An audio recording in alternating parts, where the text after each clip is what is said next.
Alabado sea Jesucristo y su Santísima Madre. Les habla el Padre Dengo y los invito para que a la luz de la palabra de Dios, de la palabra de los santos y de la palabra del magisterio de la Iglesia, nos dejemos iluminar por el Espíritu Santo que quiere guiarnos hacia la verdad completa. Hoy es sábado después de ceniza, ciclo C. Las lecturas de la palabra de Dios. La primera lectura tomada del profeta Isaías, capítulo 58, versículo 9b al 14. Esto dice el Señor Dios: cuando destierres de ti la opresión y la maledicencia, cuando partas tu pan con el hambriento, brillará tu luz en las tinieblas, tu oscuridad se volverá mediodía. El Salmo, el Salmo 85. Enséñame, Señor, tu camino, para que siga tu verdad. Y el Evangelio tomado de San Lucas, capítulo 5, versículos 27 al 32. En aquel tiempo, al salir Jesús, vio a un recaudador llamado Leví, sentado al mostrador de los impuestos, y le dijo: sígueme. Él, dejándolo todo, se levantó y lo siguió. Leví ofreció en su honor un gran banquete en su casa, y estaban a la mesa con ellos un gran número de recaudadores y otros. Los fariseos y los letrados dijeron a sus discípulos, criticándolo: ¿cómo es que coméis y bebéis con publicanos y pecadores? Jesús les replicó: no necesitan médico los sanos, sino los enfermos. No he venido a llamar a los justos, sino a los pecadores a que se conviertan. Palabra del Señor. Gloria a ti, Señor Jesús. Jesús así manifiesta cuál es el sentido de su venida a este mundo como Dios, como Salvador. Él ha venido por los pecadores. Esa es la voluntad de su Padre, que todos los hombres se salven. Y Él ha venido como médico a sanar la enfermedad del pecado. Él ha venido como libertador, a liberarnos de las garras de Satanás y del pecado. Así lo demuestra con sus actos. Ese es el mensaje que proclama con su palabra. Y eso será lo que realizará con su propia sangre. Por eso el Catecismo de la Iglesia Católica, en el numeral 588, comenta al respecto: Jesús escandalizó a los fariseos comiendo con los publicanos y los pecadores, tan familiarmente como con ellos mismos, contra algunos de los que se tenían por justos y despreciaban a los demás. Lucas 18:9. Jesús afirmó: no he venido a llamar a conversión a los justos, sino a los pecadores.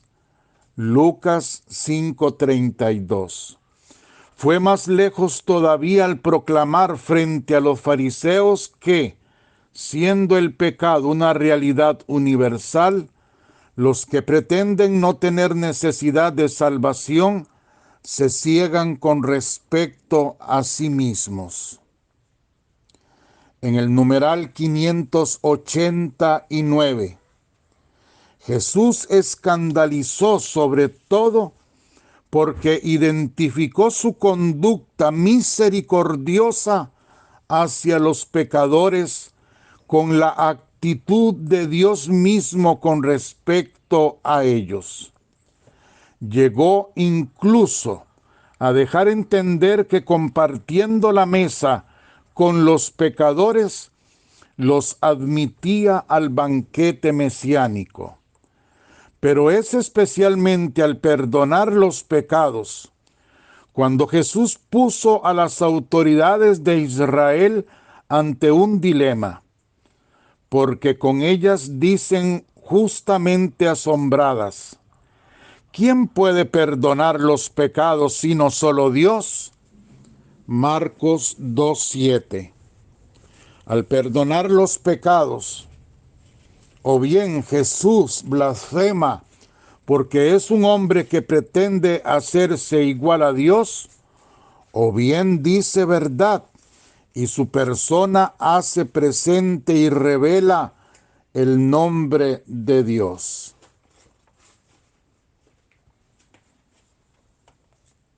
Jesucristo nos enseña dos cosas: cómo nos ama el Padre, siendo nosotros pecadores, y qué es lo que el Padre quiere de nosotros. Y lo otro, nos enseña Jesucristo cómo debemos amar a los demás. Esas son las dos grandes enseñanzas. El Padre no se resiste a perdernos. Aunque el hombre, por su propia libertad, con cada pecado que comete, le da la espalda, el Padre siempre está esperando al Hijo pródigo. Siempre tiene su pecho abierto, dispuesto a abrazarlo. Jesucristo es ese pecho abierto. Por eso Jesucristo se dejó traspasar su sacratísimo corazón con la lanza. Es el corazón abierto de Dios, que da la vida por los pecadores, que clama por los pecadores.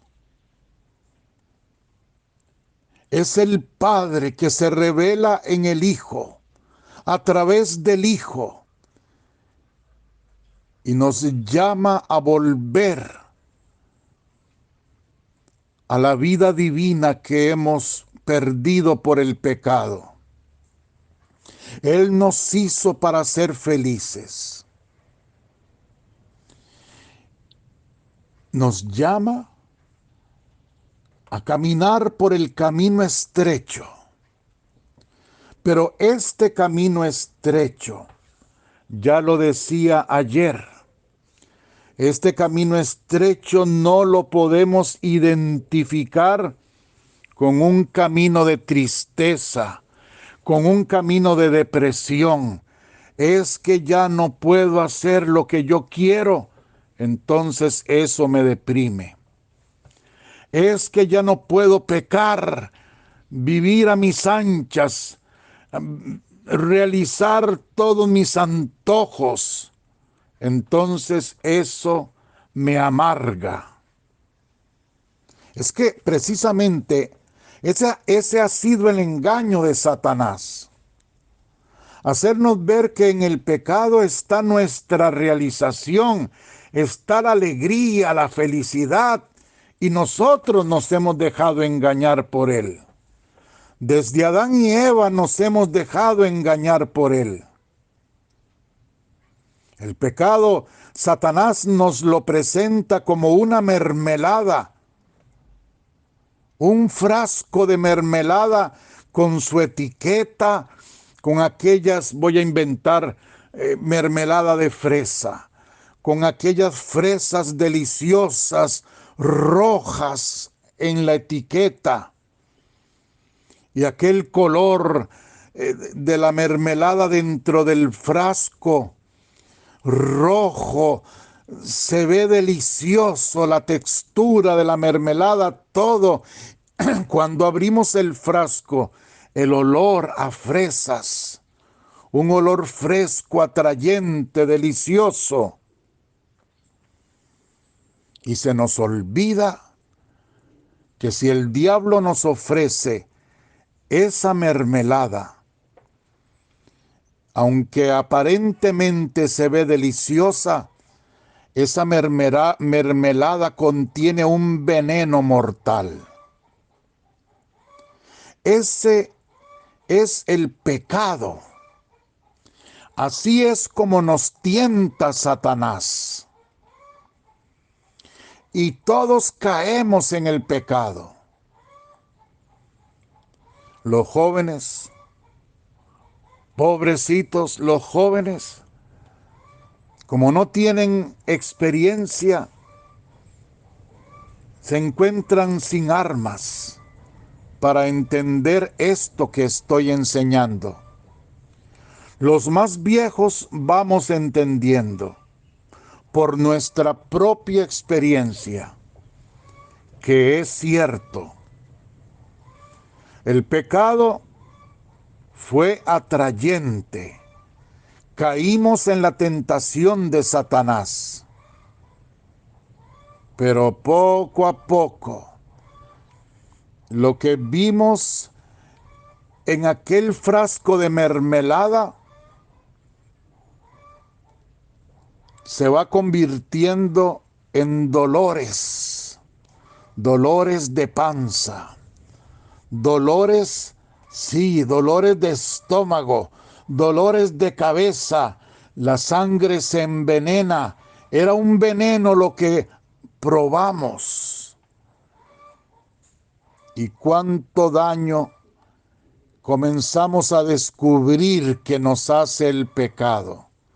Cuánta insatisfacción. Y la mayoría de la gente que tiene un poquito de conciencia, porque habrán más que no tienen nada de conciencia, por lo tanto, ahí están a las anchas del demonio. Pero los que tenemos un poquito de conciencia, qué mal nos sentimos, no solo de haber caído en el pecado, sino de vivir en pecado. Y por eso, porque no somos nada inteligentes, porque no queremos escuchar el llamado del Señor, en lugar de salir del todo del pecado, más bien nos enredamos con otros más, porque el diablo sigue engañándonos. Y entonces nos dice, bueno, este pecado, esta situación que está viviendo, pues le está cayendo mal, pero venga, tome esto otro. Con esto sí se va a sentir bien. Entonces la persona se va enredando más. Digo, el que toma alcohol, el que fuma marihuana, por ejemplo. Entonces el diablo le dice, se siente mal fumando marihuana, se siente indispuesto, tiene mala conciencia, se siente como que ha cometido insatisfecho.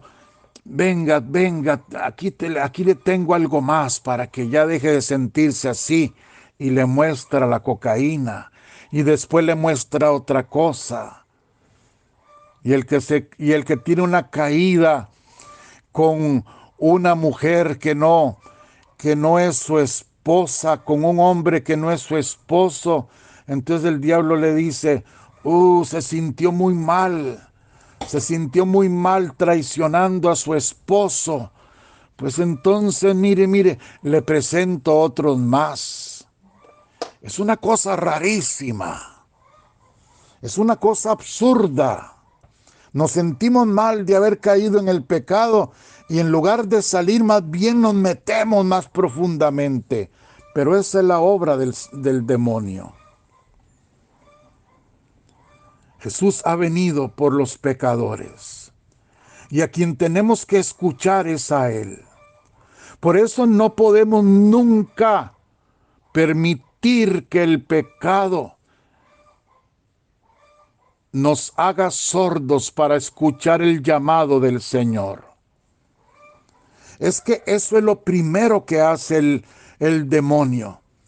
Nos hace caer en pecado por la tentación y después nos desanima para que no nos levantemos.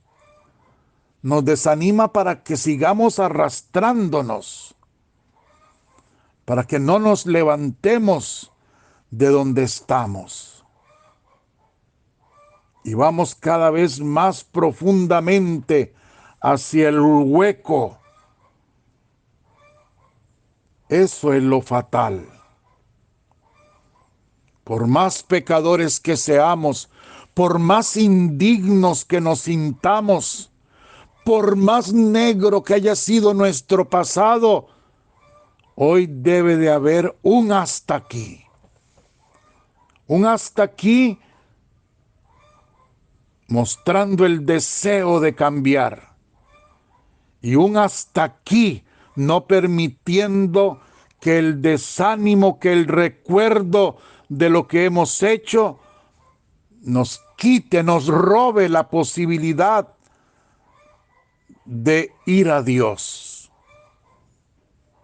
Entre más pecadores, más derecho tenemos a confiar en Dios.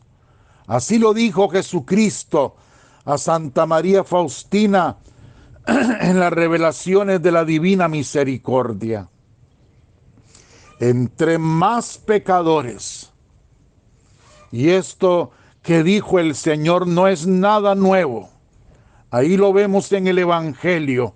Él haciendo fiesta con los pecadores, porque los llama a la conversión, porque los llama a una vida nueva, los invita a la redención. Esto no es nada nuevo. Ya David, el rey David, que había caído en pecado terrible ante los ojos de Dios, ya él lo proclama en ese cántico hermosísimo del Salmo 50. Aunque los pecados sean rojos como la escarlata, tú los conviertes en más blancos que la nieve. Ese es el primer mensaje. Que Dios nos ama a pesar de nuestros pecados. Aborrece el pecado, pero está locamente enamorado del pecador. Somos sus hijos, nos llama por nuestro propio nombre. Nos abre los brazos y nos muestra el corazón de su Hijo, que es su mismo corazón, abierto, traspasado por amor a nosotros. Sí, eso es emprender el camino hacia el cielo por el camino estrecho.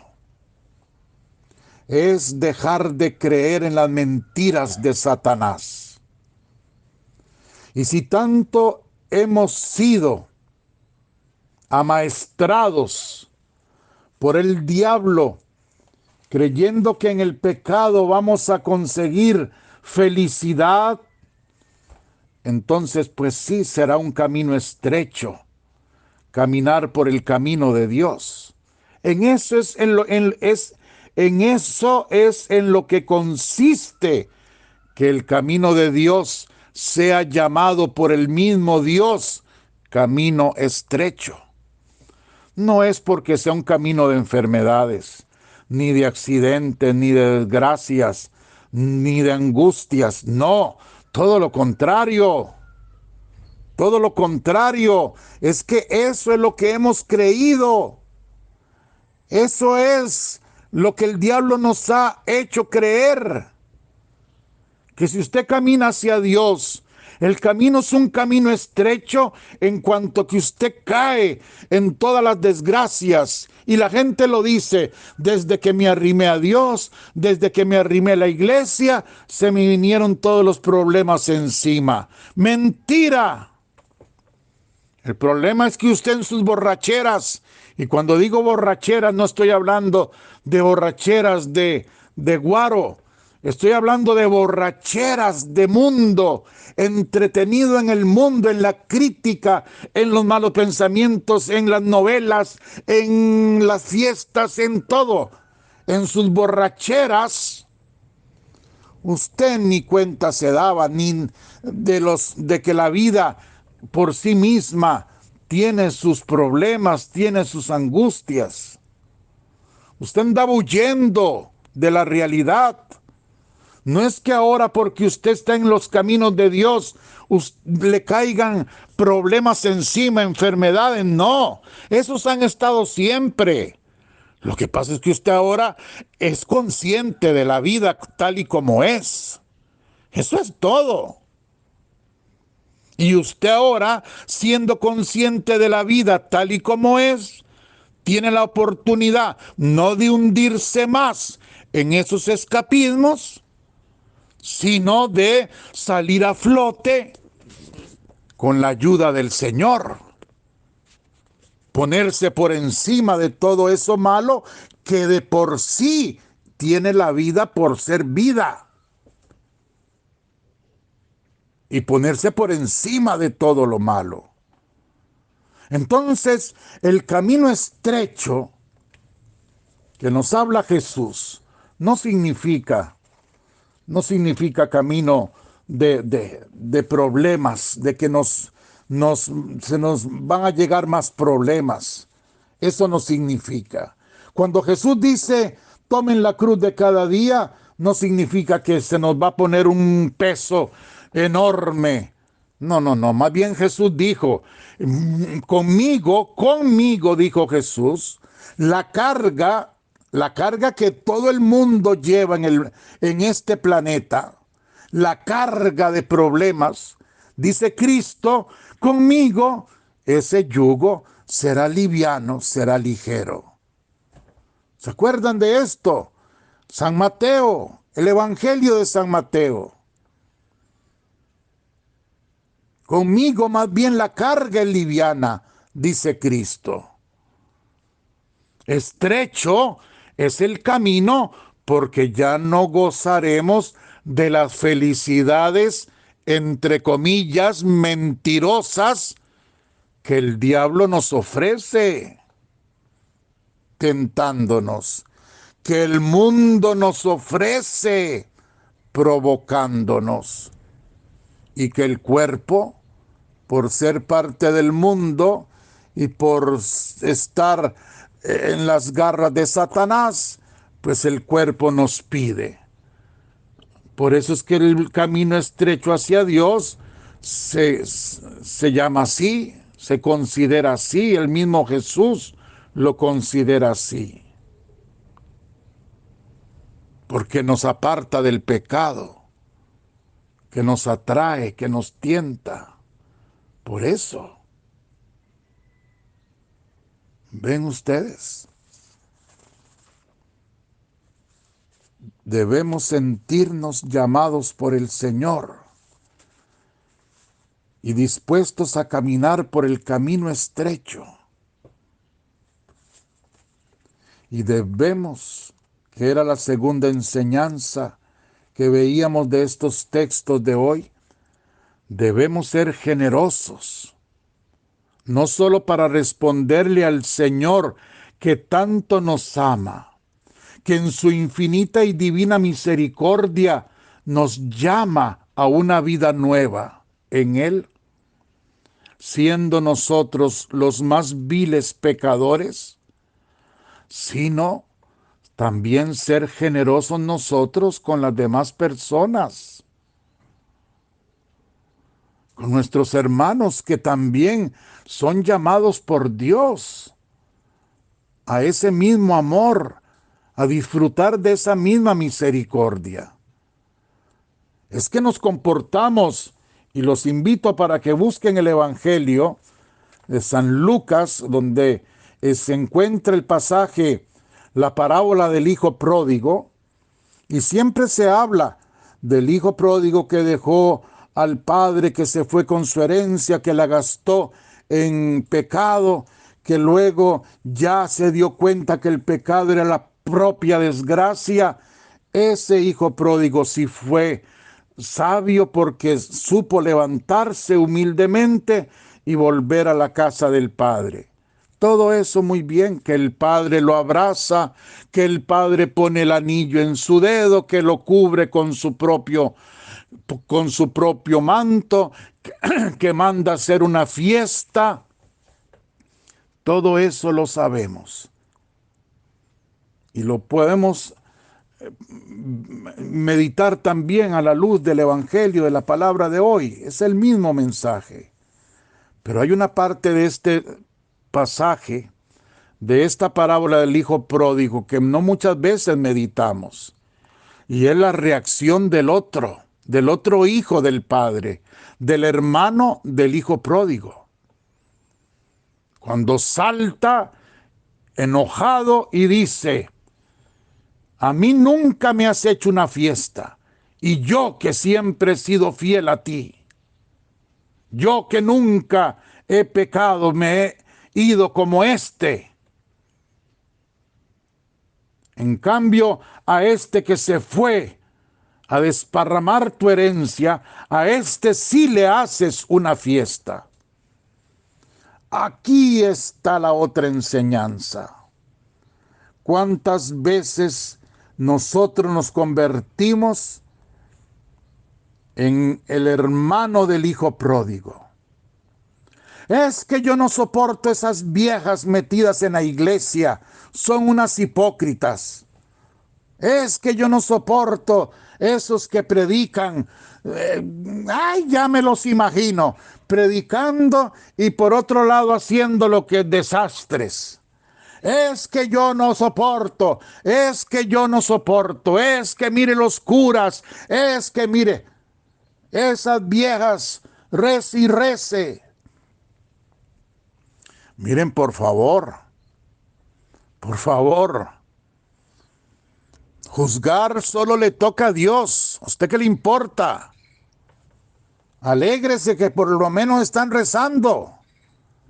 Alégrese que por lo menos están en la iglesia. Yo, gracias a Dios, y los que han sido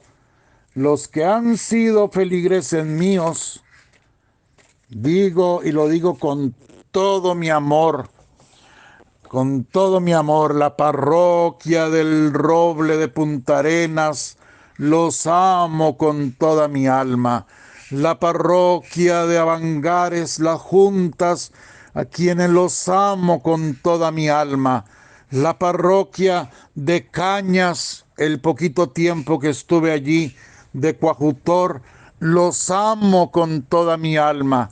La parroquia de Nuevo Arenal, donde he estado casi que toda mi vida, los amo con toda mi alma. Y no nombro otros lugares porque no he sido párroco. Estoy diciendo cuando he sido párroco. Ellos son testigos. Si algún momento llamé la atención, fue 2 veces, porque ya era un momento que me obligaba a llamar la atención. Pero yo nunca he sido, así yo no me considero.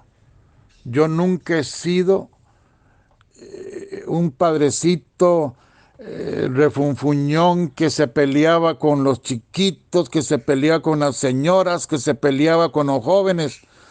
No, yo no me considero así. He sido fuerte en el mensaje, explicándolo. Eso sí, explicando el mensaje. Y fuerte porque yo, como el peor de todos, necesitaba que me hablaran fuerte. Y si no había nadie que me hablara fuerte a mí, pues a través mío, yo mismo me regañaba, yo mismo me llamaba la atención con la palabra de Dios. Pero yo no me considero que haya sido un padrecito espantagente.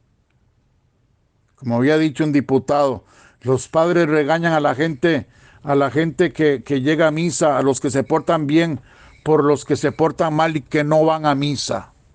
Tiene toda la razón. No, yo no me considero que haya sido así, ni que sea así.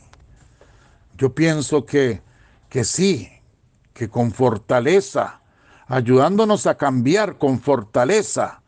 Decía Santa Teresita, la caridad no puede degenerar en debilidad. Entonces sí, con fortaleza. Tenemos que corregirnos, tenemos que ayudarnos, pero eso, ayudarnos. Otra cosa es criticar, otra cosa es más bien ponerse de piedra de tropiezo, de obstáculo para que la gente se acerque a Dios. En eso yo no me considero. En eso no me considero. Más bien podrán decir de mí que, bueno, no sé si flojo, pero tampoco me considero. Lo que le he pedido a la Virgen Santísima es que ella me dé su amor para yo amar a las personas como ella los ama. Atraer a su Hijo Jesucristo al mayor número de personas. Ese debe ser nuestro único interés. Eso es lo que nos está enseñando el Señor. No ponernos como los fariseos, de obstáculo. ¿Cómo es que este come con pecadores? Recuerden, hicieron lo mismo en la casa de Zaqueo, ahora en la casa de Leví, que después es Mateo. No seamos fariseos. ¿Qué tal señora predica? Bendito sea Dios que está predicando. Que era un hipócrita, que era una criticona. Bendito sea Dios que siendo una criticona predica. Y como dice San Pablo, hagan lo que dice, no hagan lo que hace. Ah, que entonces la iglesia se convierte en una hipocresía. No, no, no, no, no. No, no, no, no, no. Allá cada uno.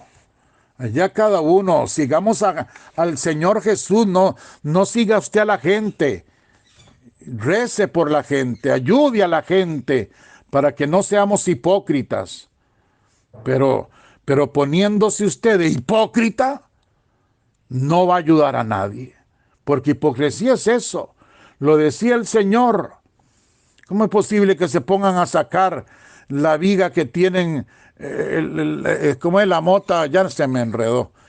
Que tiene en el ojo del otro, se ponga, y usted con así viga en su ojo. Entonces hay dos grandes enseñanzas. Uno, el Señor nos ama y nos llama, por más pecadores que seamos. Decidámonos a entrar por el camino estrecho. Dos, dejemos que otros entren al camino estrecho.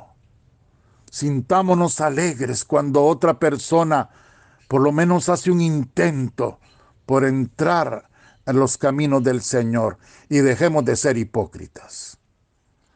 Que la bendición de Dios Todopoderoso, Padre, Hijo y Espíritu Santo, descienda sobre vosotros y os acompañe siempre. Amén. Los amo con toda mi alma. Los abrazo con todo mi corazón. Y si Dios quiere, nos encontramos mañana.